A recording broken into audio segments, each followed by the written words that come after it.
My name is Caleb Hunter, and for most of my 32 years, I've lived the kind of life that no one really notices. I was born and raised in Willow Creek, a quiet town tucked between the Tennessee hills and long-forgotten railroad tracks. It's the kind of place where time moves slowly and people wave even when they don't know your name. I run a small auto repair shop on Maple Drive, just 3 blocks from where I went to high school. My dad used to own it before cancer took him when I was 24. Since then, I've been keeping the lights on, fixing up beaters for locals who can't afford the fancy chains, and letting neighbors pay when they can. Money's always tight, but I sleep well at night knowing I never turned anyone away just because their wallet was empty. Every day starts the same. Black coffee in a chipped mug, a glance at my cracked phone screen, and then the hum of my Chevy as I pull into the shop. My assistant Royce usually beats me there. He's 57, an ex-trucker with hands like stone and a heart twice the size of his belly. We don't talk much, just enough. That morning, though, Royce was already under the hood of a '99 Civic, muttering about rust and these damn imports. I walked into the shop, the smell of motor oil and old leather greeting me like an old friend. It wasn't glamorous, but it was mine. The radio played low in the corner, classic rock from a dusty boombox. The world outside didn't seem to care we were still here, still grinding. "You got the Henderson ladies' van fixed?" I asked. "Yup." Slapped a used alternator in. Told her just pay what she can. I nodded. That's how we did things. Quiet, honest work. But even with our goodwill, the bills kept stacking up. Behind the counter, unopened envelopes were piling like silent warnings, utilities, rent, a notice from the bank. I didn't need to open them to know what they said. We were 3 months behind. Still, I wasn't bitter. Not really. I just figured this was my life. Fix what's broken, hope for the best, and keep moving. No dreams of escape, no fairy tale success. Just survival. I lived alone in a small duplex behind the post office. My mom was in assisted living up in Nashville, early onset Alzheimer's. I visited her once a week. She barely remembered me, but I always brought her orange lilies and a chocolate croissant, her favorite things once upon a time. I had no siblings, no real family left. My last girlfriend, Elena, left 2 years ago, tired of waiting for life to get better. She wanted the city, a future, something shinier than Willow Creek. I never blamed her. I even fixed her brakes the week she moved out. That night, as I stood under the flickering light outside my garage, I lit a cigarette I shouldn't have. The sky above was bruised with clouds, and the wind carried the kind of chill that made you think of things you'd lost. That's when it happened. A black Mercedes rolled to a stop on the side of the road, just past the gas station. Hood up. Hazard lights blinking like a distress signal. Odd car for this part of town. Most folks here drove hand-me-downs or pickups that rattled more than they rolled. I crushed the cigarette, grabbed my tool bag, and jogged across the street. The man standing beside the car was out of place. Tall, early 40s maybe. Sharp navy suit, silver cufflinks, dark skin glowing under the amber streetlight. He looked like Wall Street had spit him out here by mistake. "Need a hand?" I asked, nodding toward the open hood. He gave me a once-over, then offered a tight smile. "Battery's dead, I think. Got a meeting in 20 minutes. Bad timing." Pop the hood all the way. "I'll take a look." He stepped aside without protest, watching silently as I leaned in. The terminals were corroded. I cleaned them with a bit of baking soda and water from the gas station, then used jumper cables from my truck to fire up the engine. It coughed, then roared. The man blinked. That was quick. Just needed a nudge. "You're good to go." He reached into his wallet, pulling out a $100 bill. "Here. For your trouble." I stepped back. "Don't worry about it. Just glad to help." His brow lifted, genuinely surprised. Most people wouldn't say no. I shrugged. "I'm not most people." He stared at me for a second longer than felt normal. Not suspicious. More thoughtful. "What's your name?" he asked. "Caleb. Caleb Hunter." He offered his hand. "I'm Marcus." "Thank you, Caleb." "Really?" Then he climbed into the Mercedes and drove away. Just like that, he was gone. No business card. No contact info. Just a handshake and a moment that felt strangely important, like a thread had been pulled, but I didn't know from where. The next morning felt like any other. Cold coffee, Royce swearing at a fuel pump, and another customer asking for a week to pay. But something in the air felt off. Like the world was tilting, just slightly, towards something I couldn't see yet. 2 blocks down, Mrs. Keller's dog barked nonstop. The mail truck arrived earlier than usual. Small things, but enough to make the day feel not quite right. And then there was the phone call. I was balancing a carburetor on the workbench when Royce handed me the cordless. Guy on the line is skin for you by name. Sounds fancy. I took the phone. Hello. A smooth voice came through. Caleb Hunter? This is Marcus. From last night. My grip tightened. Yeah. How'd you get this number? He chuckled. Let's just say I'm good at finding things. I have a proposition for you. Can we meet? I hesitated. Look, I appreciate the gesture, but I don't need charity. It's not charity, Caleb.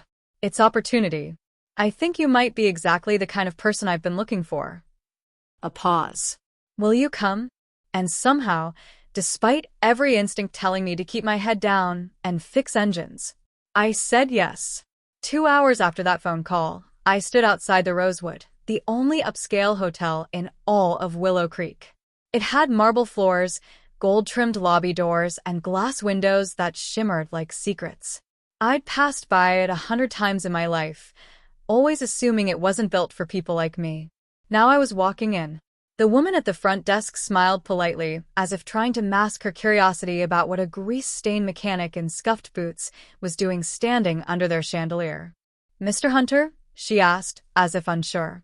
I nodded. Mr. Marcus Holt is expecting you. Penthouse suite. Marcus Holt.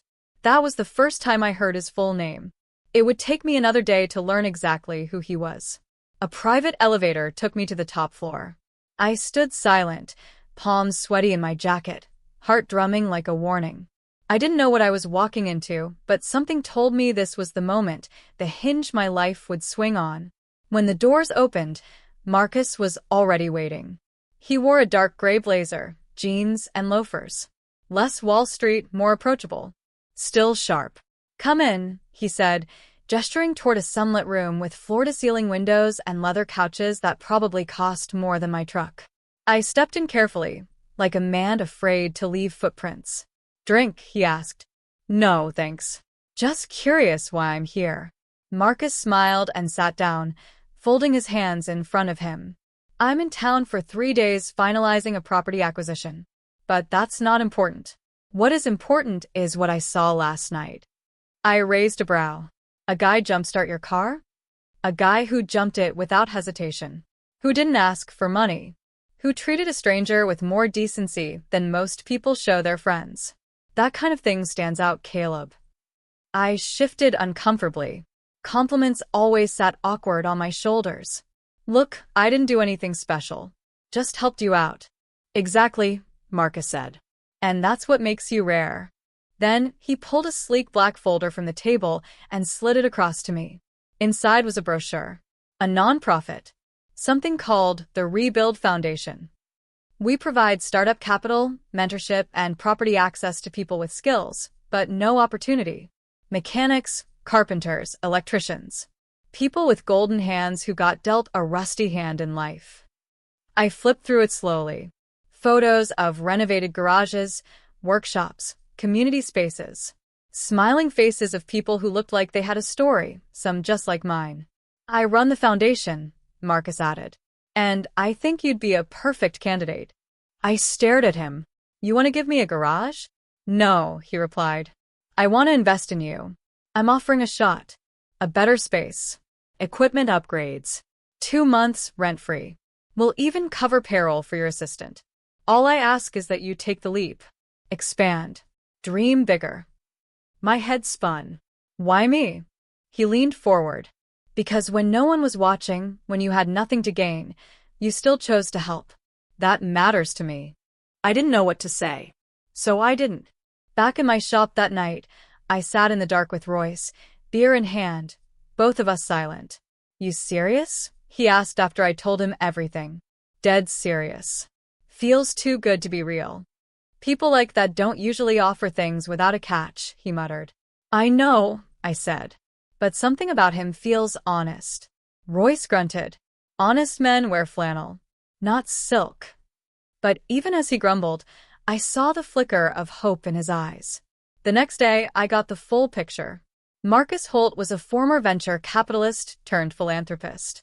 After a health scare 5 years ago, he left the finance world and began investing in human potential instead of stock markets. The Rebuild Foundation had projects in 7 cities. He chose people not by resumes but by how they treated strangers. It's like reverse surveillance, he joked when I asked how he found people. I watch for decency in the wild. That afternoon, I signed the paperwork. By Friday, they handed me the keys to a 2-bay garage on the better side of town. New tools. A fresh coat of paint. Custom signage that read, Hunter's Auto and Repair, built on trust. I stood in the middle of it all, stunned. Everything I had done up until now, every tire patched without charge, every oil change done after hours, had led me to this. But the changes weren't just external. People started noticing. A man named Deshawn, who just finished parole, came in asking for a job. He said no one else would hire him. I said yes. Mrs. Franklin, who used to drive past my old shop without a glance, came in for an engine flush and brought cookies. Even Elena, my ex, texted me. Saw your new place. Proud of you. I stared at the message for 10 minutes before replying. Thanks. Hope you're good. It wasn't just a new shop. It was a new gravity. My name, once just a whisper in a forgotten part of town, was now beginning to echo. But it wasn't all easy. A local business owner, Clay Reynolds, who ran a competing garage, started spreading rumors that I was laundering money or backed by crooks. The kind of small-town whisper campaign that can eat away at your reputation before you even hear it. He came in once, uninvited. Looked around like he owned the air. Looks like someone hit the lottery, he said. Just hard work, I replied, even though I could see the bitterness tightening in his jaw.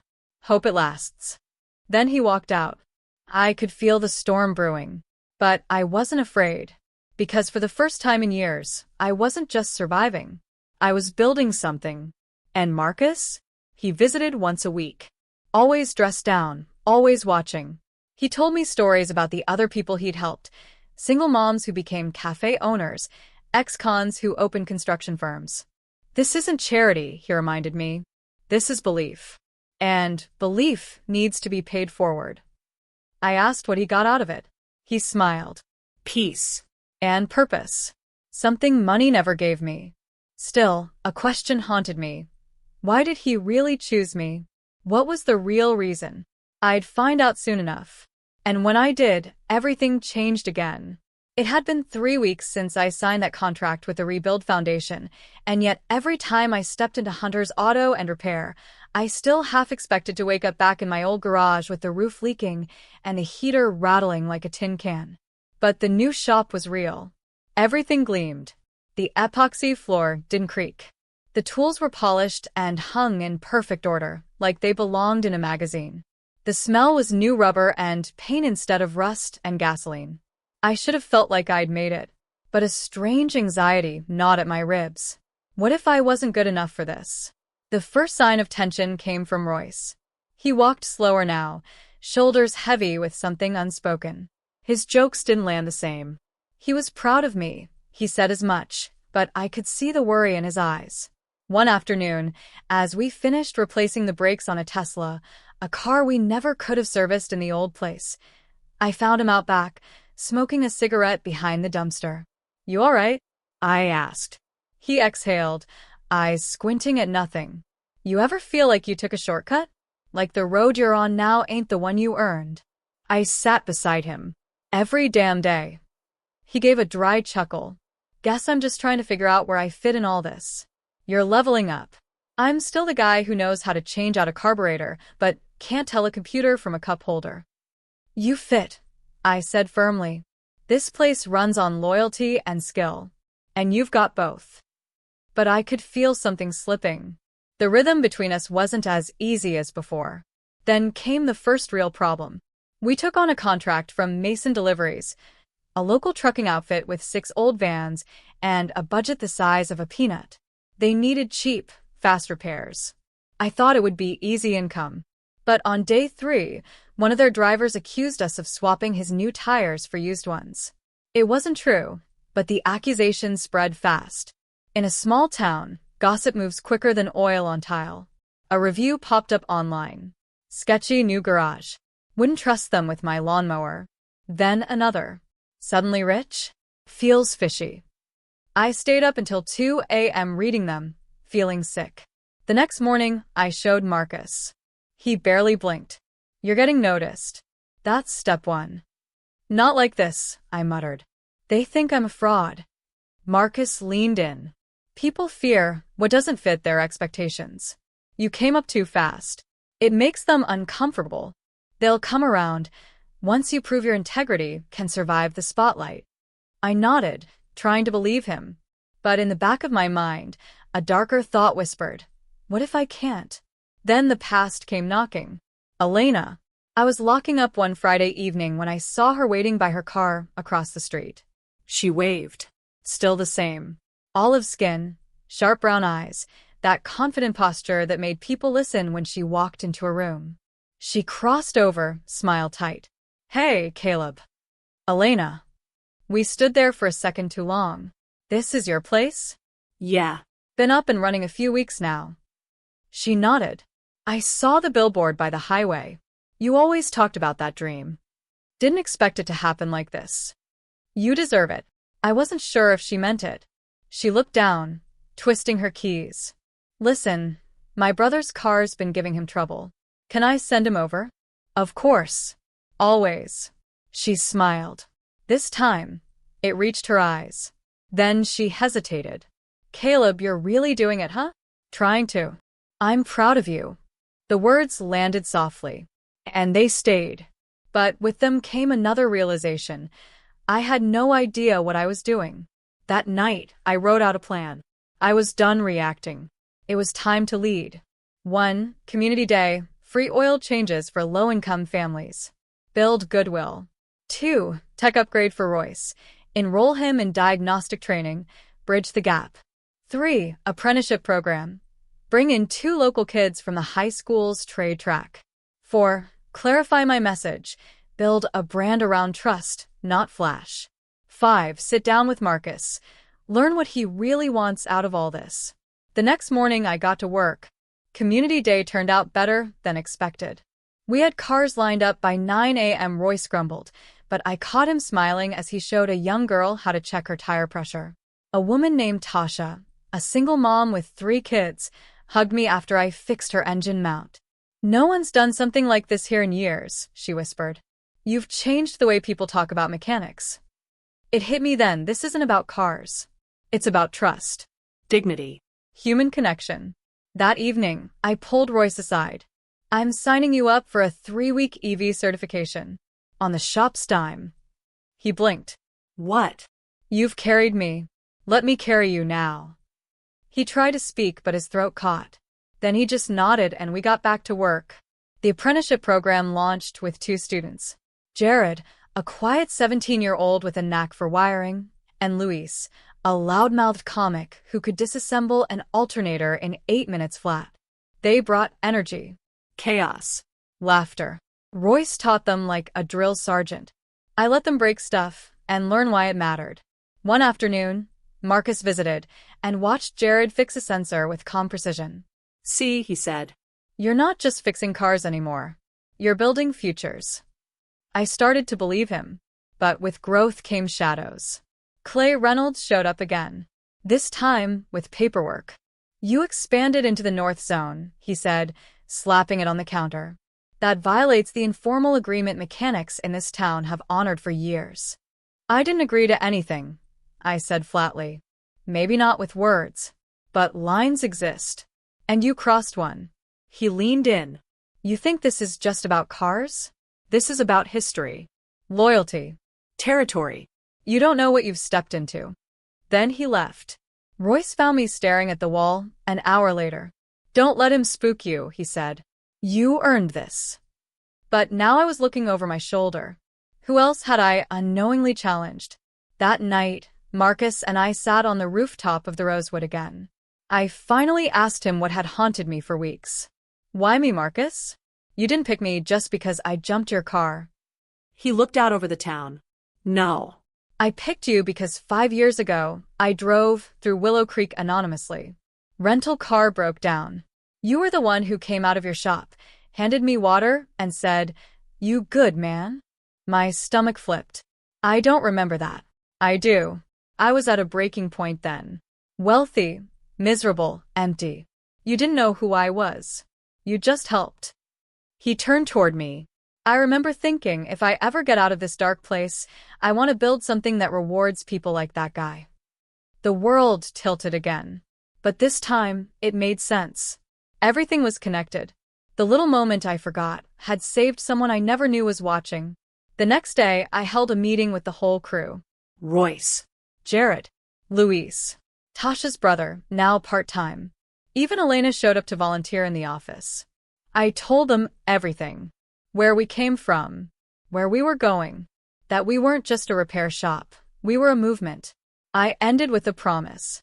We don't rise to escape the past. We rise to bring others with us.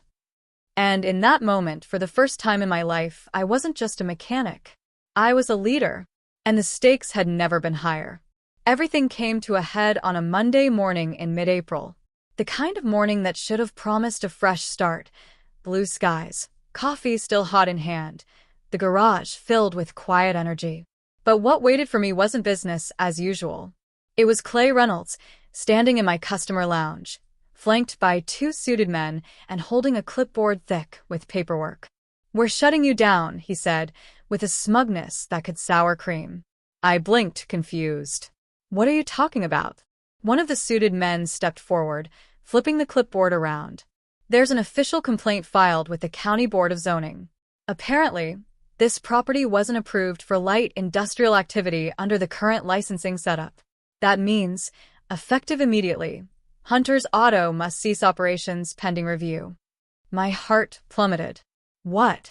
"Violation of Code 9B-14, the man added. "Operating without verified inspection of structural modifications and electric upgrades. Your shop was remodeled after acquisition. Those permits don't exist in the system." I turned to Clay. He smiled. "Like I said, this town has rules. You skipped a few." It hit me like a blow to the chest. I'd been so focused on helping people, expanding, growing. I never even thought to double-check Marcus's team had filed every document. I assumed it was handled. Now I was staring down a forced closure. And every person I'd hired, every customer depending on our service, was about to feel the fallout. Clay leaned in close enough that only I could hear. "You brought too much noise to this town, boy. All that attention. The billboards, the giveaways, the shine. This place was built for people like me. Not upstarts with savior complexes." I clenched my fists. "This ain't about zoning, is it? You just want me gone." "You're right," he whispered. "Because your rise reminds folks what they've settled for. And people like me? We don't like being reminded." He turned, waved to his goons, and strutted out like a man who'd won. I stood frozen for several seconds, the weight of everything collapsing at once. The betrayal, the oversight, the fear. Then I grabbed my phone and called Marcus. 30 minutes later, he showed up, unbothered in a navy windbreaker and jeans. He listened calmly as I explained everything, showed him the papers, pointed to where they posted the cease operations until further notice sign on our front door. "This is bad, Marcus," I said. "He's using the system to kill what we're building." He rubbed his jaw thoughtfully. "It's not just about you anymore. He wants to prove that people like us, people who didn't inherit power, don't belong here." "So what now?" I asked. He looked me dead in the eye. "Now we fight." The next 48 hours were a whirlwind. Marcus mobilized his legal team, filed an injunction, and contacted the zoning board. But paperwork took time, and I didn't have time. Customers were already driving away when they saw the sign. Word spread fast. Hunter's was closed. I walked through the empty bays that night, Royce behind me. I should have double-checked those permits, I muttered. You trusted the system. That ain't a crime, Caleb. I leaned against the tool bench, feeling crushed. Maybe Clay was right. Maybe I rose too fast. Royce turned me around, eyes hard. You rose because you earned it. Clay just built walls to keep people out. You built a door to let people in. That's the difference. And I knew he was right. So the next morning, I made a decision. I wasn't going to wait for court dates or government red tape. I was going to bring the town to me. I rented the church parking lot across the street, borrowed canopies from the high school's marching band. Royce and I wheeled out the rolling tool chests. I hung a big homemade banner. Temporary location. Hunter stays open. We started working in the open air. No lifts. No hydraulic jacks. Just tools, sweat, and determination. At first, a few regulars came. Then a few curious folks. Then the news van. By the end of day 3, we were repairing 20 cars a day. People brought folding chairs. Someone donated lunch. Kids painted signs that said, "Fix it, Caleb," in crayon. We became a community engine, not just a garage. One evening, as the sun dipped low, Marcus stood beside me, arms folded as we watched Royce teach Luis how to align tires without a rack. You could have given up, Marcus said. I almost did, I admitted. But you didn't. That's why you were the right choice. I turned to him. You knew something like this would happen. He nodded. Eventually, change threatens comfort. People like Clay live in fear of being made irrelevant. I paused. So, what now? What if we lose the shop permanently? He smiled faintly. Then we build another one. Bigger. Stronger. Brighter. The court date finally came. It was held in the town hall building, same one where I paid my first shop permit fee back in the day. Clay was there, suit and tie, flanked by 2 smug lawyers. I walked in with Marcus on one side and Tasha, the single mother we helped, on the other. The zoning board heard both sides. Clay's lawyers spun tales about unauthorized expansions, unsafe public exposure, potential hazards. Then Marcus's attorney presented files showing all permit applications had been submitted, only they were misfiled by a clerk months ago. Nothing illegal, just a clerical error. One that could be fixed with one signature. The final words came for me. I stood up, heart racing, palms damp, and looked at the 4 board members in front of me. My name is Caleb Hunter. I've lived in Willow Creek my whole life. My father taught me to fix cars, but more importantly, he taught me to fix what's broken in people. That's what the shop is. A place for second chances, fair prices, and honest work. I turned slightly. We didn't just build a business. We built trust. If you shut us down for a paperwork mistake, you're not just punishing me. You're punishing every person we've served, every kid we've trained, every neighbor we've lifted. I looked them each in the eye. We didn't come to compete. We came to contribute. The room was silent. Then one board member, an older woman with gray curls and sharp glasses, nodded slowly. You're right. Motion to reinstate Hunter's operational status effective immediately, pending final documentation. The room exploded in applause. Tasha cried. Royce hooped. Marcus just grinned. Clay stormed out without a word.